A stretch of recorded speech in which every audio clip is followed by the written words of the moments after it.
Israeli tanks, guns, and missiles, oh my, it was incredible. We saw them firsthand, 165 pieces of beastly military gear. You guys stick around and hear what I have to tell you about them.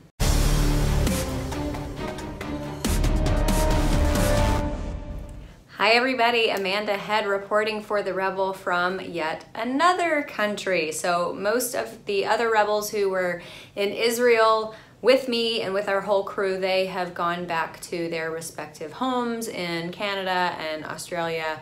I think that covers it for the Rebel staff. But anyway, they are safely back home in their home countries. I hope. I haven't heard from them, but I am assuming that nothing has gone wrong because I haven't heard otherwise. I am in Morocco. It's very interesting going from Israel, very open-minded, very gracious towards other religions, and then coming to Morocco. You'll notice I'm not wearing any jewelry at all, no rings, no anklet, no necklace, no earrings, no nothing, because it's not exactly safe here to be flashing jewelry, but also because my gold cross might offend people here. Oh my gosh. Yes, so it's interesting going from Israel to a Muslim country.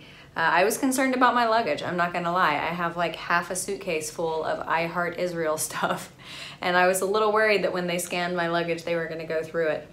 I had a little bit of an issue at Ben Gurion in Israel. There is this secret, although it's not so secret anymore, barcode system. They slap a sticker on your luggage and your passport, and the first digit of this barcode indicates your threat level. 1 is no threat at all, and 6 means you're a terrorist and you are effed. So I was a 5, I guess because I'm traveling by myself, and you know, they knew that I was leaving Israel to come to Morocco. So anyway, they took everything out of my luggage, literally everything, scanned everything for explosives. It took forever. I almost missed my flight. Thank goodness I did not, because that would have been a pain in the rear. But anyway, I am here in Morocco, but I wanted to talk about something that we saw on our last day in Israel. So my favorite part of the trip that I want to talk about, I don't know if it's my favorite, it's one of my favorite. Growing up with 2 older brothers, this was just like right up my alley. But we went to basically what I call a tank cemetery, a tank graveyard.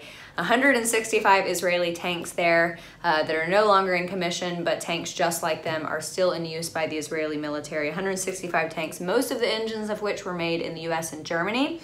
It opened as a memorial to fallen Israeli military, memorializing 4,498 soldiers of tank units. Now they broke down the mechanics of these tanks, or a lot of them. So you've got the hull and the turret. The hull is the massive part at the bottom with the rotors and the spinny thing. That's a very technical term, by the way, the spinny thing that makes it go.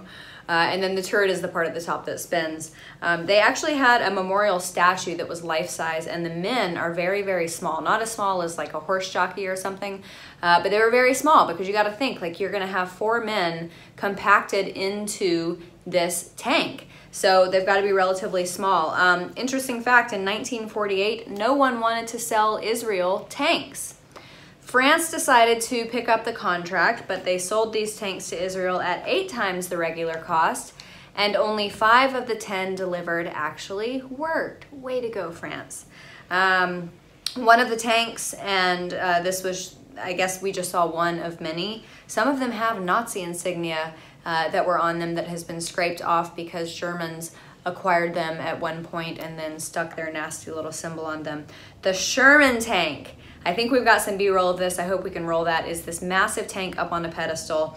It has been the most useful tank for Israel. It has been used for 50 years.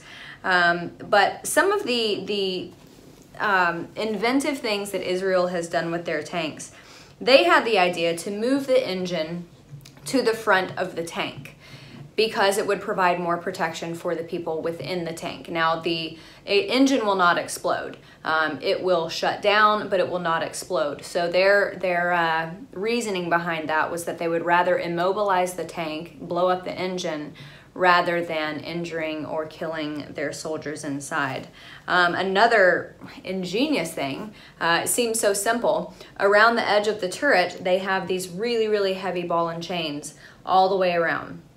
Because when a missile is launched, it explodes upon contact, So that prevents the missile from exploding on the actual body of the tank. It explodes and the explosion blasts out into the air instead of blasting on contact on the actual tank.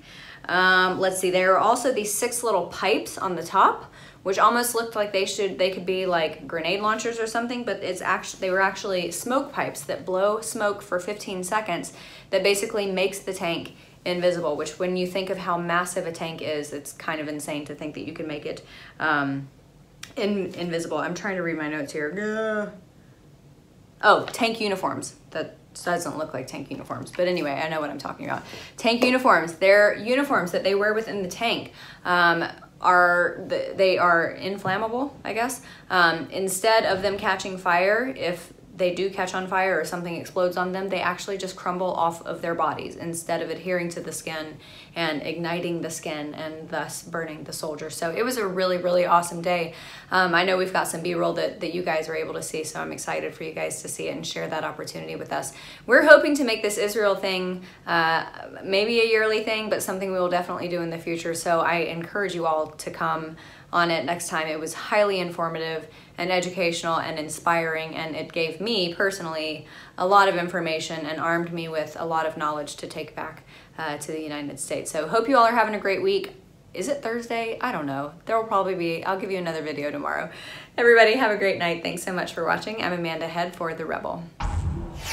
If you enjoyed my commentary and want to hear more from all of us here at The Rebel, subscribe to our premium content at www.therebel.media/shows. Make sure you're following us on Facebook and Twitter for all of our latest news, and download our new app for The Rebel Media on the App Store. That way you will have easy access to all of our latest videos and your favorite Rebel shows. Thanks so much for watching. I'm Amanda Head for The Rebel.